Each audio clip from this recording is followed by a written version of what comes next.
Well, it's obvious. I mean, that those narratives are built on nothing. They're idiotic. I mean, some of these narratives, especially the British press, are the worst of all. You know, the Russians are eating pigeons. The Russians are eating each other.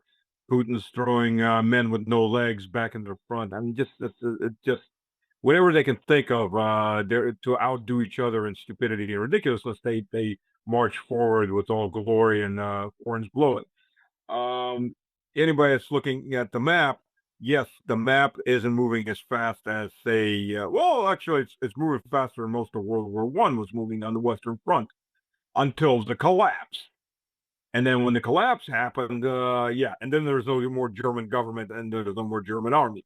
And all of a sudden, it's all over because now you can walk on in. The Western Allies never took a step onto German soil in all of World War One until the German army fully collapsed and German government collapsed. Then they went in with very little that was standing in their way. Now, the Ukrainian army right now they're throwing in whatever strategic reserves they have into around Dobropolya in Zaporozhye, not Dobropolya in DNR. They're two different cities or towns. They came in pretty hard and fast in the north, maybe even too hard and fast because. And that's something that was interesting. They came in fast. They went through the new Russian lines really fast. I mean, they lost a lot of men and a lot of equipment because they tend to not, they don't spare their men or equipment. They just throw them in as much as possible into the meat grinder. And then about 3 days into or 4 days into this, all of a sudden Russia starts bombing the bridges across the rivers to the north, the Oskol that they were coming across. And their movement starts to collapse. So this is one of two things. Either Russia was caught off guard and surprise, here come the Ukrainians, or this was pre-planned. You collapse your line to draw your enemy further and further in. The reason the bridges weren't hit at first is so the enemy will pump in as much soldiers as he can into this new trap, and then they start blowing all the bridges, so they can't get supplies and they can't get reinforcements. And what they have is what they have. And then what? And the last day and a half or so, they start blowing the bridges 2.5 days ago. Day and a half, all reports of advance basically stopped. I mean, they're still making claims, but they can't. They don't have any video proof or any other proof of advance. Now, Russia's done this several times. You allow the enemy sucked in, and then you start hitting them on the flanks when he's in your prepared kill zone. So this is maybe something we're looking at there. Other than that, and a few localized counterattacks, usually trying to grab a little piece of terrain back for whatever reason or just for PR. And by the way, this all happened right before the Munich conference. So the Ukrainians usually do some kind of suicidal charge before any of these conferences under Zelensky's orders because they have to have PR at the moment to show that they're still alive and in the fight, no matter how much they lose. Other than that, the rest of the front's moving in the proper direction. Well, proper direction for Russia, the proper direction for the West. There's advancements up and down the border areas in Sumy. They're combining these small buffer areas into a bigger area. Kharkov Oblast, the same thing. Kupiansk is being reclaimed a chunk at a time. Konstantinovka, Russian forces, they're fighting in the southeast Konstantinovka. Russia has now moved up in southwest Konstantinovka. There's a river that goes right down the middle of that city and splits in half, right up to the edge of now entered Konstantinovka. Krasny Liman, just to the north of that, Russian forces aren't really fighting into the city itself. They're outflanking it right now and cutting off the final supply line. So to isolate those forces, right head on while the enemy's being supplied, cut the supply lines, and then wear them out that way. But from that, then from Krasny Liman, you go straight into Sliansk to the south and downhill. So it's all going in the right direction. I mean, again, you look at some of the stuff that these generals are even saying, and you've got to wonder.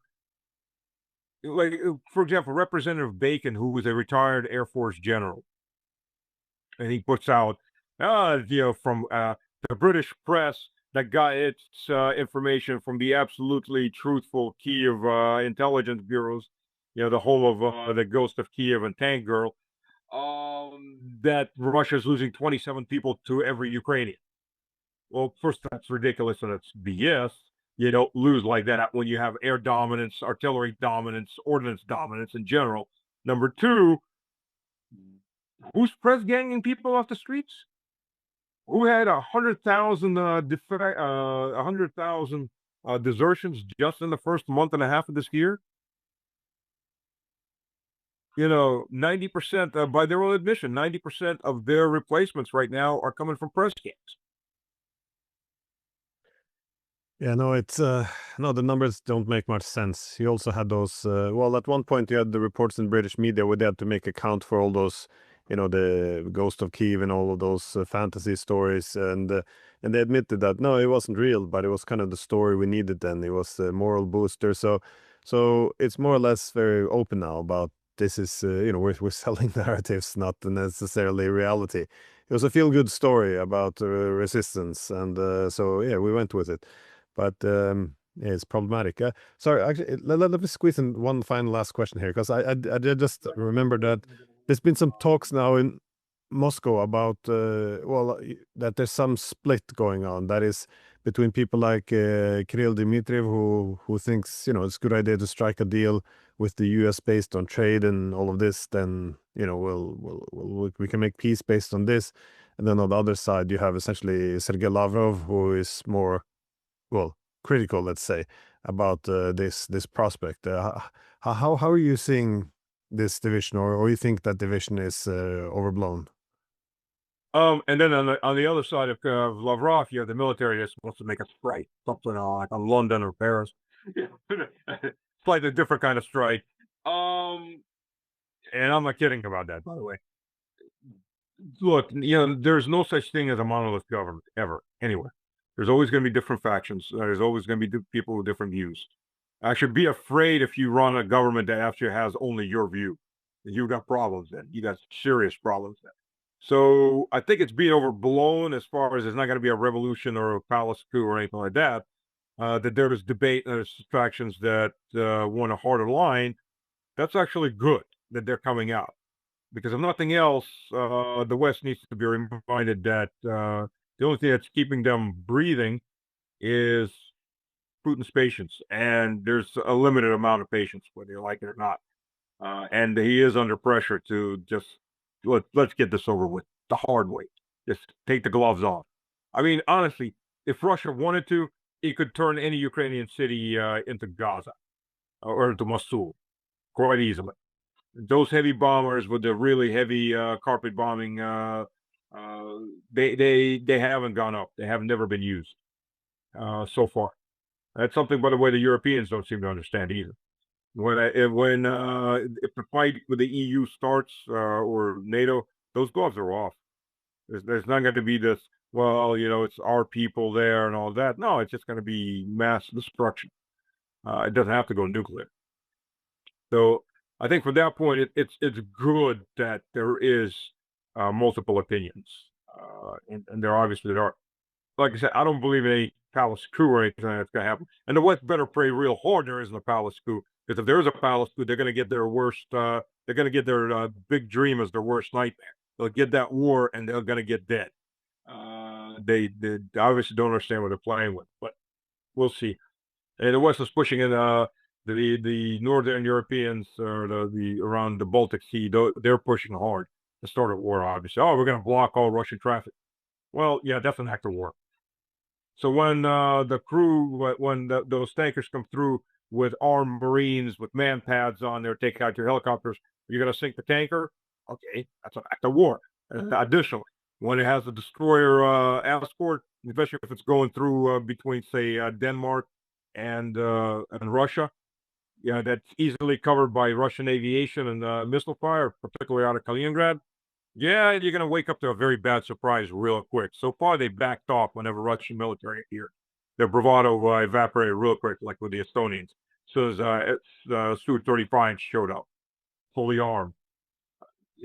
Hopefully it's just a Chihuahua barking. But if they decided there's a pack of Chihuahuas, and we're big and bad. We're gonna take the bear on. The bear's gonna be having some dinner, fresh Dorado. I mean, Estonia. If you look at Estonia, probably half the population is Russian. Consider that most young Estonians have Estonian passports and have left Estonia, even though they still get counted in the census. And Russians, even though cities like Narva has been part of Russia since the Middle Ages, they get a great passport. They can't go anywhere, so they're there. So you look at places like that. Do you really want to start the fracas? But I mean, you're dealing with really stupid people. You're dealing with Captain Estonia. You've seen that photo for Kaya Kallas? Kallas, yeah, no, well, she did promise us she would start reading books and get smarter. So she made it to the Marvel comics already. So I believe in her. She will she'll soon get to the good literature. You know. No, it's just I saw I did see a report in the media that the Russians might be planning to kidnap her, and I thought to myself, well, that just makes no sense. You know, this I think it's from Napoleon that is never interrupt an enemy from making a mistake, but she's just one walking, talking big mistake. So, you know, why kidnap her? You know, to get all this brilliant analysis and insights out of the hands of the EU. None of this makes any sense. I mean, it's I'm sure the Russians are happy she's sitting there. So certainly, she's not doing the EU any favors. So.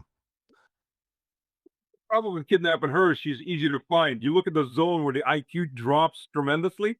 That's where she's at. She's in the middle of that black hole of IQ black hole. It's like, thank you. We've all gotten dumber. Just please shut up now. And may God have mercy on your soul.